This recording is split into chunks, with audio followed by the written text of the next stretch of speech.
Magandang araw sa inyo mga katare. Ito, tuturo ko sa inyo kung paano ako sumukat. Mapa-gap o mapa-stag. Ito po yan. Ito po yung tari natin. Ayan o. Ayan.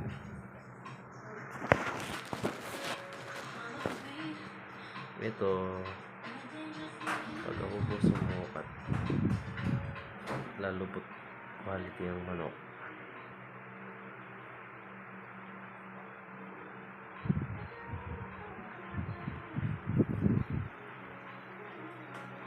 Ganyan po ako. Mula dito hanggang dyan. Lampas lang po ako ng konti sa kalambutan. Ayan, lampas lang ng kalambutan, okay na yun sa akin. Ayan.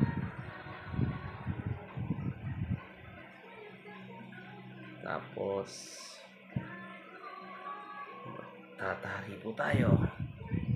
Demo.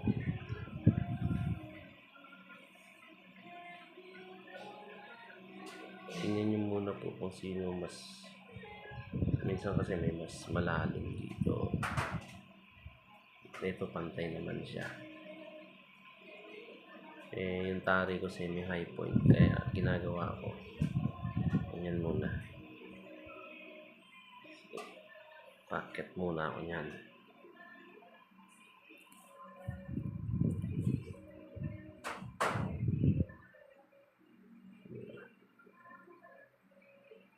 Baba. Ayan.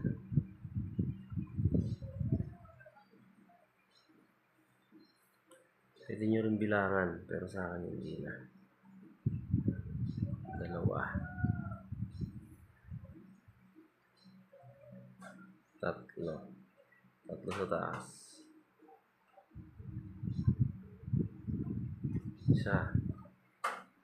Dalawa. Tatlo. Tatlo. Ngayon, maglalagay ka ng leather boots. Uy, sorry.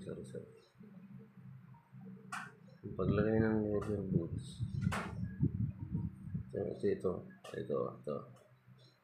Itong malaking kaliskis na to, diyan ko lang nilalagay yan. Tapos dapat gitna yung tahid. Yan. Diba? Yan. Tapos imasin yung mabuti. Yan.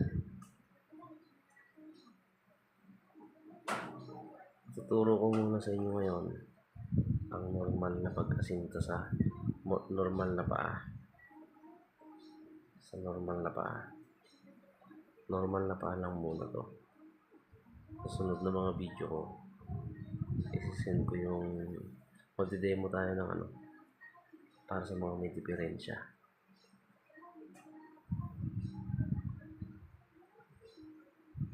Yan to. Tatlo.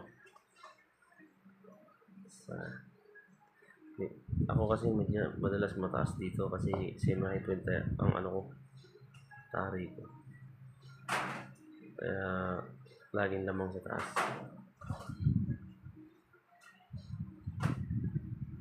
Kaya nakita nyo, lamang sa taas.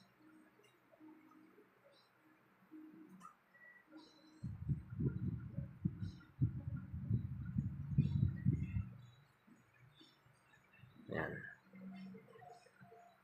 Malapit na istagan.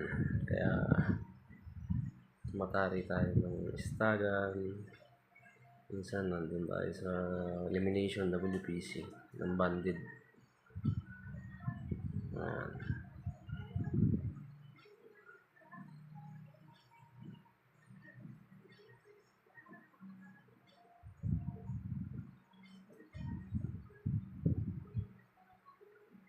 Ayan.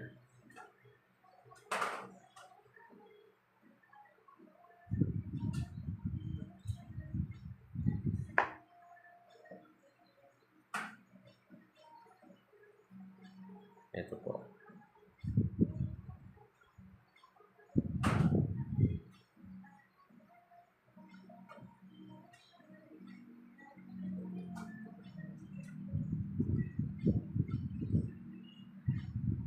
Pag alam nyong medyo laglag ng konti ang puhunan, pwede nyo siya itaas. Yan ang option ng nasa baba ang leather boots. Kasi pag sinagad nyo na yan, hindi na kayo makaka-adjust. Kaya ito, basta ito lang. Itong kaliwang garon, dapat nandito yan sa may guhit. Tapos, itong dulo nito, dyan ko yan inaano. Ayan, dyan yan.